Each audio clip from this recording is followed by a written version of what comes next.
ಹೆಂಗದ್ರಿ ದೊಡ್ಡ ಮಂದಿ ನಮ್ಮ ಉತ್ತರ ಕರ್ನಾಟಕ ಮಂದಿ ವಾರದಾಗ 3 ದಿನ ಉಪ್ಪಿಟ್ಟ ಮಾಡಿದ್ರಿ. ಯಾಕಂದ್ರೆ ಅದಕ್ಕೆ ಕಾಂಕ್ರೀಟ್ ಅಂತಾನೆ ಹೆಸರಿಟ್ಟಾರ. ಯಾಕಂದ್ರೆ ಅಷ್ಟು ಗಟ್ಟಿ ಆಗ್ತಾರಂತ.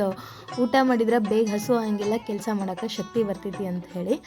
ಅಂಥದ್ರಾಗ ತೊಗರಿಕಾಳು ಉಪ್ಪಿಟ್ಟು ಮಾಡಿದ್ರೆ ಹೆಂಗಿರ್ತೈತಿ ಬರ್ರಿ ಮಾಡೋದು ನೋಡೋಣ. ತೊಗರಿಕಾಳು ಸೀಸನ್ ಆಗಿರೋದ್ರಿಂದ ತೊಗರಿಕಾಳು ಬಂದಿದ್ವು, ನಾ ಅದಕ್ಕೆ ತಗೊಂಡಿದ್ದೆ. ಮಾಡೋದು ನೋಡೋಣ.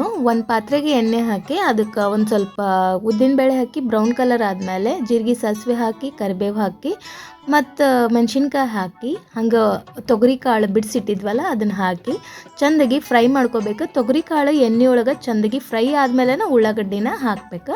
ಉಳ್ಳಾಗಡ್ಡಿ ಹಾಕಿದ ನಂತರ ರುಚಿಗೆ ತಕ್ಕಷ್ಟು ಉಪ್ಪು ಹಾಕಿ ನೆಕ್ಸ್ಟ್ ಮತ್ತು ಮಿಕ್ಸ್ ಮಾಡ್ಕೋಬೇಕು. ಆಮೇಲೆ 1-2 ಟೊಮ್ಯಾಟೊ ಮೀಡಿಯಮ್ ಸೈಜ್ ಇದ್ದರೆ 2 ಮಾಡ್ಕೋರಿ, ದೊಡ್ಡ ಸೈಜ್ ಇದ್ರೆ 1 ಆದ್ರೆ ಸಾಕು. ಆಮೇಲೆ ಅದಕ್ಕೆ ಒಂದು ಸ್ವಲ್ಪ ಬೆಲ್ಲ ಹಾಕಿ ಚೆಂದಾಗಿ ಕೈ ಆಡಿಸ್ಕೊರಿ. ಆಮೇಲೆ ನೀರು ಹಾಕಿ ಚೆಂದಾಗಿ ಕುದಿಸ್ಕೋಬೇಕು.